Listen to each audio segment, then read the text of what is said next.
Canadian Grand Prix, parang Dax! Ano yun? What a race ulit! Grabe! Usually ba, parang Dax, exciting ba talagang Canada? Ganito ba ka-exciting lagi sa Canadian Grand Prix? Usually, nung mga nakaraang seasons, lalong-lalo na nung ground effect era, yan sa mga races na parang snooze fest. After ng opening laps, parang wala nang mangyayari dyan. So, abangan mo na lang yung mga pit stop, kung ano yung mga mangyayari pa. Pero before that, medyo, meh. Pero ngayon, di ba? Niregaluhan Grabe. na naman tayo ng napakagandang race eh. Oo, galing. Usually ba sa Canada, maulan ba lagi dyan? Isa yan sa mga races na medyo unpredictable yung weather, just like Miami, na hindi mo alam kung uulan during that weekend. Di ba nga, may race dyan na masyadong maulan, tapos parang muntik nang i-cancel yung mga sessions. Tapos yung mga tao na stuck dun sa bridge kasi hindi alam kung cancel ba or tuloy. Canadian Grand Prix ba yung umabot ng parang 4 hours? Yeah, Yung naka-anim ata na pit stop si Jenson Button? That was the longest ever race in Formula 1, 4 hours. Wow, grabe. May weather element din yun di ba?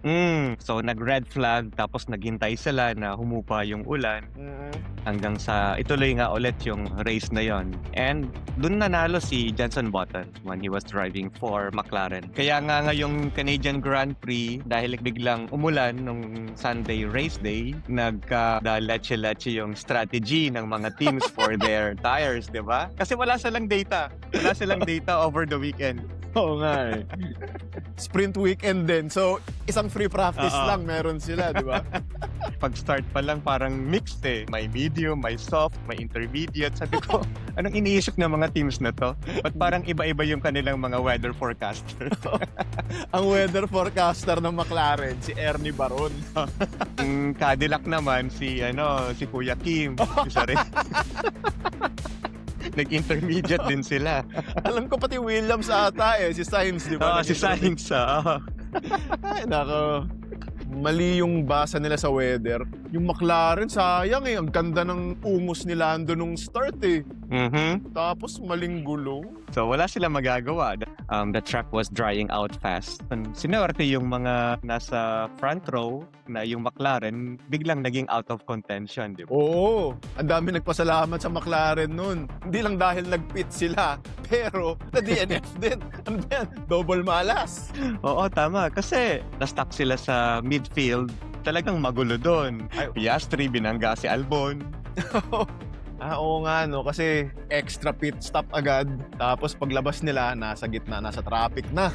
That was a missed opportunity for McLaren and including Checo kasi umabot siya ng P12 during the race sayang. Oof. Si parang hindi nag-start. Yung rookie, Dean Blood. Gearbox problem yata. Akala ko nga, sinadya ng FIA, i-delay yung lights out. Kasi ang dami nag-jump So sabi ko, yari kayo. Yung pala, nag-wave na si Lindblad dun sa tagapindot ng starting button.